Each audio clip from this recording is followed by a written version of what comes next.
Welcome to this Leading Professionals seminar from the IEEE Computer Society. Our presentation today is on key components of a successful estimation process in planning for software projects. The talk will start with a summary level view of the importance of leveraging historical data, sizing, and productivity measures at both the organizational and the project level, and we will conclude with a demonstration of the SLIM suite of tools to show one way that the estimation process can be automated and streamlined while tracking these key factors. Our presenter, Keith Siako, is Vice President of Sales at Quantitative Software Management, or QSM. He has been with QSM for over 18 years and has over 26 years total experience working in sales and customer service. Keith's primary responsibilities include managing business development, existing client relations, customer retention, and response. Now I am happy to turn things over to Keith. Thanks everybody for joining us today. My name is Keith Siako and I'm with Quantitative Software Management, or better known as QSM. And today I thought we would spend some time going over some of the key components that help make estimation process successful. And what I thought I would do is take you through a few slides and then actually spend a little more time on an actual demonstration showing you how we can make all this work.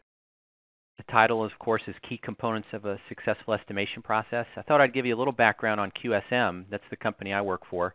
We've been in business for 37 years, and we were founded by a gentleman named Larry Putnam, and he is one of the pioneers in the estimation industry. So his early work in the 70s actually helped establish the groundwork for the software estimation industry as we know it today.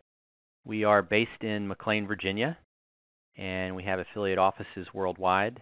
And we're mostly known for being the provider of the SLIM suite and for our consulting services and training.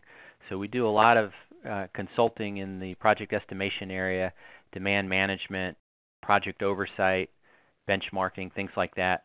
The backbone of our business is really this large industry database that we have, the QSM Industry Database. It's got thousands of projects, completed projects, and we use that to help validate the tools and the services and the training that we provide. To find out more information after this seminar, you can go to qsm.com. We're also a research company, and we have a lot of ongoing research that we publish on the website. We have an ongoing blog, and we always have new case studies popping up as well. Where I thought I would start is just to sort of define how a mature measurement process would work and then show how estimating fits into that. What we'd like to do is we'd like to start with some historical data if we can, so that we can pull together our history and learn about, how have we completed software projects in the past? What are the typical numbers behind those software projects? How long did they take to finish? How much effort was spent? How big were the projects? How big were the team sizes? Things like that. So we'd like to have a working repository of history if we can. Now, most people that start on these programs, on these projects, don't have a lot of history, but that's the end goal. We want to start pulling together some data on projects that have been completed. We're going to use that information when we go to run our estimates. We're going to try to leverage the data that we have, size, duration, and effort information, so that we can do a better job of predicting the future. So those early estimates will start with a scope level estimate, and then we'll hopefully refine the estimates as we get more information on the project that we're about to begin with. Once we get an estimate that we like, then we're going to hopefully track it and provide some control bounds and some oversight on those estimates. So we want to be able to look at plans and actuals, and then we want to be able to re-estimate when things change. So a lot of times on software, as we know, the requirements will change as we're going through the project, and we want to be able to adapt to that and regenerate the estimates when things change. So that's the control and forecasting piece of this. We'll follow the project through, and then once it's completed, we want to capture that historical data for the next time we run an estimate. So really supporting a full measurement process. Now, how does estimating fit in? Well, what we'd like to do is we'd like to answer some questions at the organizational level first. Like, we want to figure out who within our company is going to be responsible for the estimates. And we also want to figure out, how do we want to roll out these estimating models? Do we want to centralize it and have all of our folks running estimates in sort of a PMO establishment? So everything's centralized, everything goes through PMO. The project managers feed information to the PMO staff members. Or do we want to decentralize it? Do we want to have each of the project managers running their own estimates? Or do we want to do something, a combination of both? We want to have each of the project managers responsible for their own estimates, but also reporting and coordinating with a centralized estimating function, working together. So we want to decide how we want to roll it out, and then we also want to decide where do we want to run the estimates within our development life cycle. Do we want to do scope estimates early before the project starts, and then what point after that do we want to generate follow-up estimates? Maybe high-level design, we want to run a second estimate. As we get into detailed design, we want to run a third estimate. And then do we want to run estimates throughout the project? So we want to make all those decisions early at an organizational level. Once we do that, then we want to go ahead and figure out how we want to manage things at a project level. As you can see on the slide here, we've got some key components to focus on. The first and probably the most important is trying to pull together some sizing information. And sizing is usually the biggest challenge when we're estimating, but we want to try to get a feel for how much work has to be done on this project so that we can measure it more effectively. We also want to get a feel for our process productivity. Another way of saying that would be our efficiency. How efficient is the team and working on it, and how productive is the environment that we're working in? So we want to get a feel for how much work has to be done, the efficiency of our team, and we want to get a handle on the goals of the project. What are our constraints? Are we limited in team size? Does the customer need a certain amount of functionality delivered at a certain time? So we want to figure out the project goals. Then we want to generate an initial estimate. That's usually that scope level estimate. Before the project even starts, should we even move forward with this project? So that initial high level estimate, we want to be able to look at multiple scenarios, different trade-offs. How is the project going to be affected if we have a bigger team size? How is it going to be affected if we have more functionality or less? So we want to look at different estimating scenarios, and then we want to come up with an estimate. We want to choose the estimate scenario that we're the most comfortable with, the one that we feel like has the best chance of succeeding. That's that commitment phase here. Once we get an estimate, a macro level estimate that we like and we're comfortable with, where we know, how long it's going to take us, how many people we're going to need, how much it's going to cost, then we want to break that estimate down at a task level so we can manage the project on a day-to-day basis. So those are sort of some of the things we want to focus on at a project level. To hone in on it a little bit more, let's talk a little bit about size, because that's probably one of the most important things to doing a really good job of estimating is we want to get a handle on functionality. Now, a lot of times when we start working with people, when we ask them how big, they'll say it's a certain dollar amount big, or it's $10 million big, or it's 6 months big. And that's okay, but what we really like to get to is functional size. How much work can the team deliver? How much functionality can that team deliver? And this is usually the most challenging part of the estimating process, and we can really work with clients in a detailed way here and help them create a sizing process and methodology to go along with their estimating.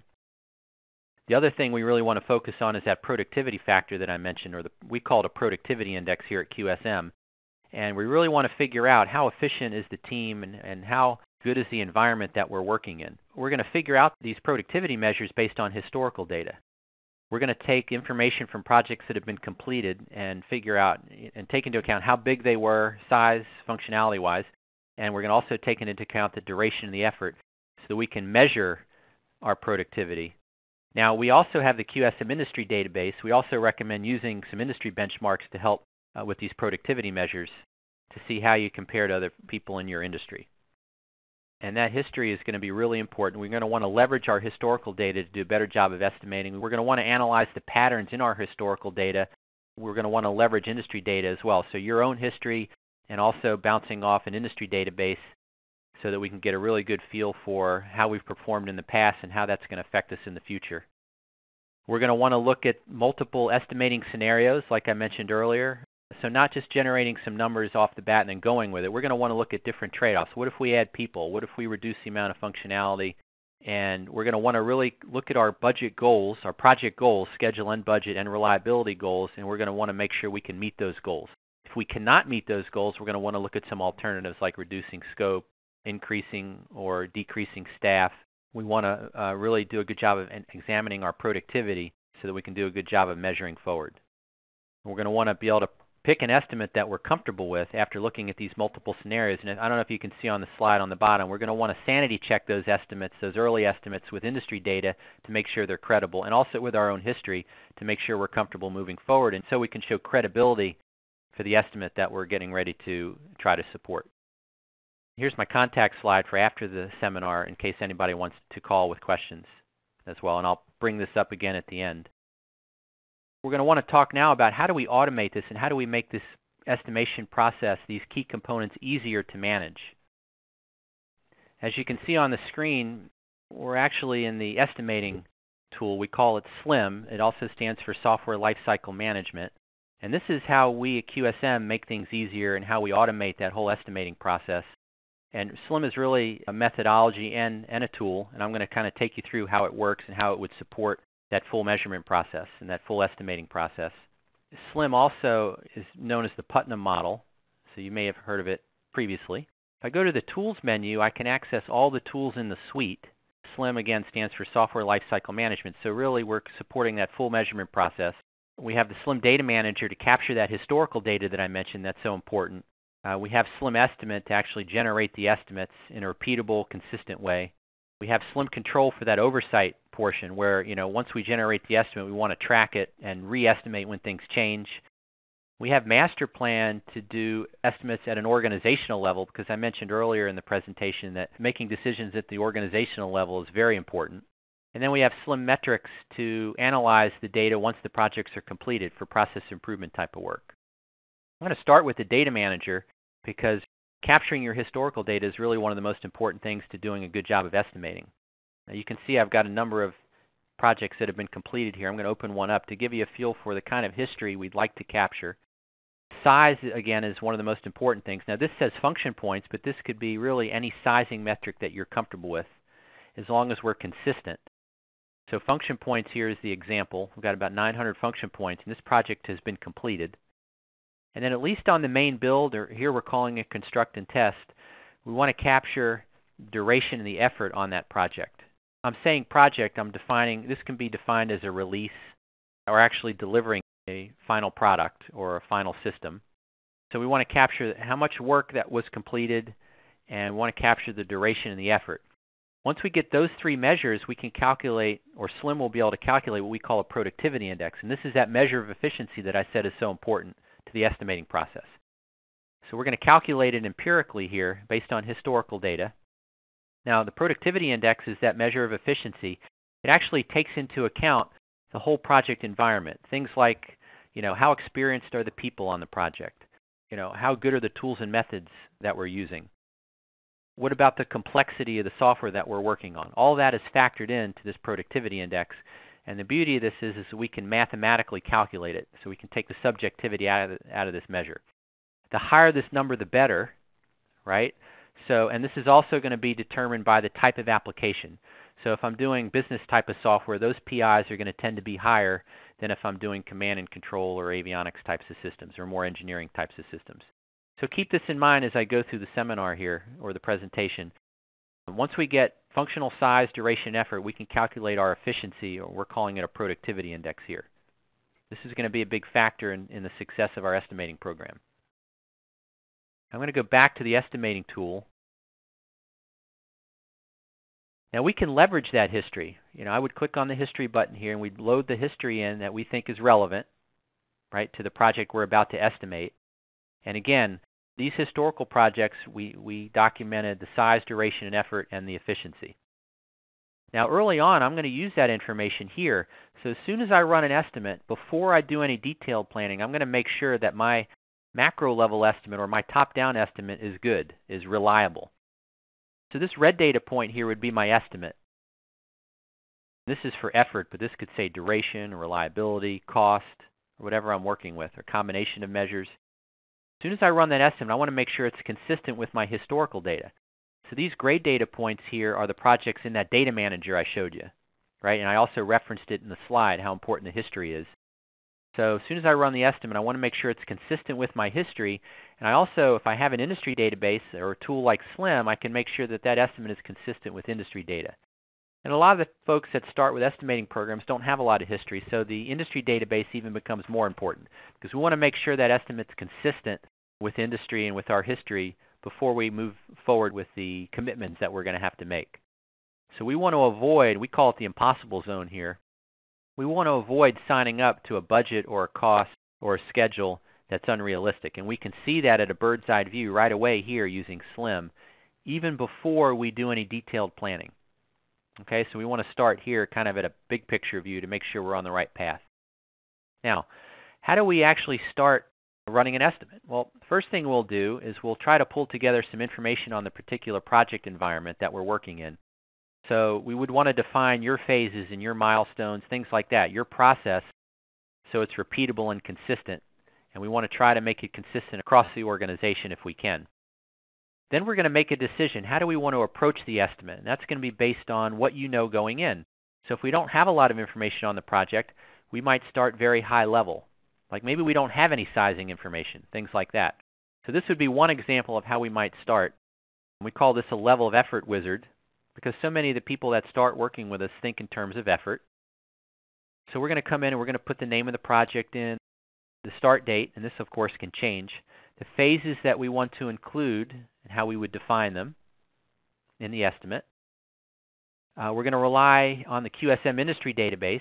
I mentioned earlier with the slides that QSM has a really large industry database. That's sort of the core of our business here.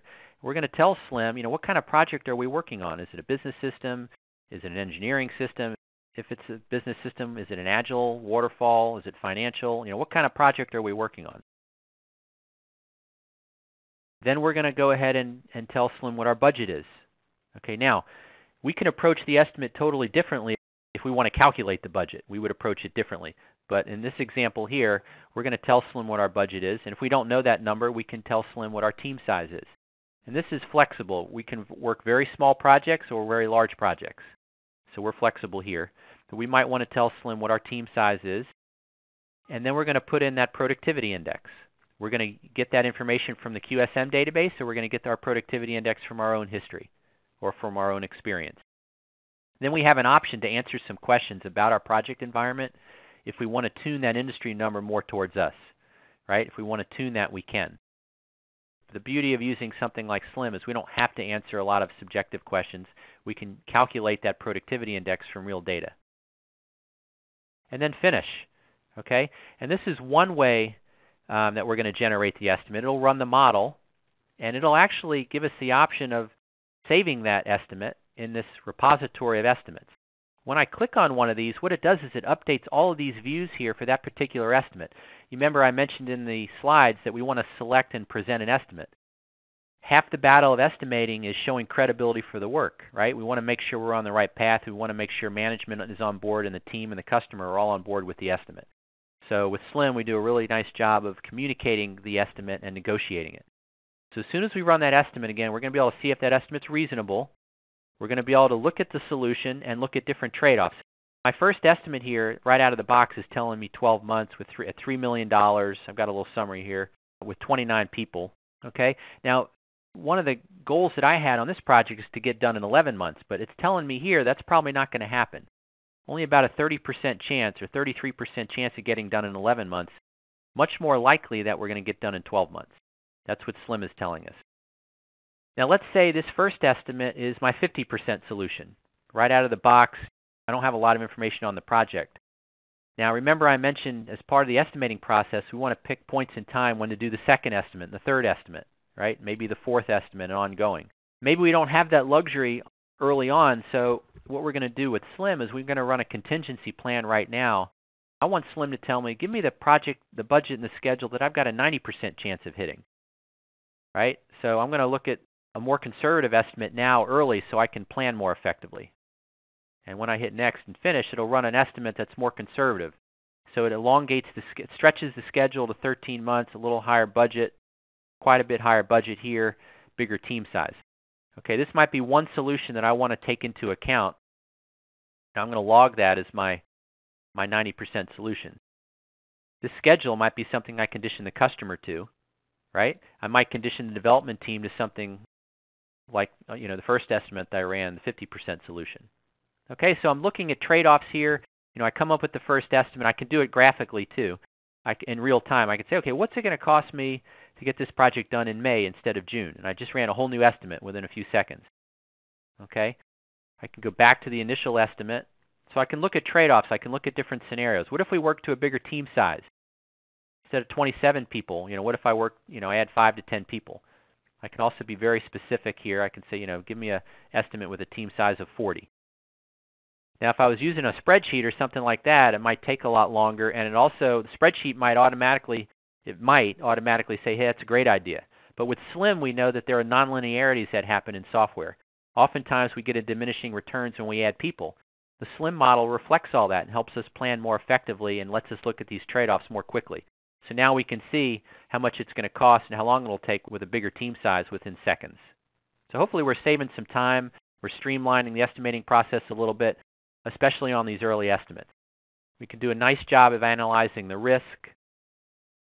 Like I'd mentioned earlier, got a great chance of getting done in 14 months, but not such a good chance of getting done in a shorter schedule. So we want to take all this into account, and we also want to take into account reliability. Is the software going to work well at delivery time?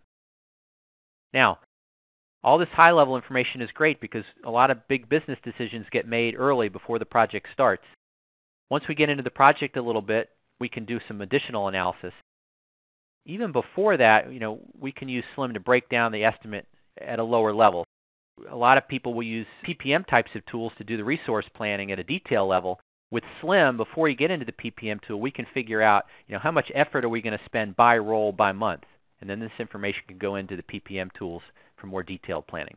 And all these views here in SLIM toggle to reports, so we can see exactly how many programmers I'm going to need by month. And, testing, QA, all the above, everybody. We can kind of see where they're going to fit in. Now, once we get an estimate we like and we select and present it, then we're going to want to go ahead and track the project. Okay, this is part of that overall mature measurement process. Okay, so not only are we going to want to run the estimates, but we're also going to want to be able to make sure that we're staying on plan. SLIM Control here provides a nice dashboard and shows us the metrics that we care about. We've got the schedule and the people, the cost, the features or functionality. And this says features, but again, this could say lines of code, it could say function points, it could say user stories. We can tailor this for Agile, Waterfall, anything in between, right? So it's flexible, really any design process. Let's look at one of the views here. I'd initially planned on finishing in February, right, or March. That's the blue bar. That was my initial estimate. The red bar is actually where I am now, where my development team is on the project in time. The white bar is my new estimate from SLIM Control. We're actually curve fitting to the actuals. So once a month, we're putting in some very high-level information. Just the totals. We don't need all the timesheet data, just the totals once a month. Total people each month. Total work done each month. Total defects if we want to measure reliability. Total use cases, things like that. Once a month or a time period that you're comfortable with, might be once a week. We're putting in the actuals and we're seeing if we're staying on plan. And in this example, we're not. We're actually falling a little bit behind. Let's take a closer look at that. So we had planned initially to finish about 250 features.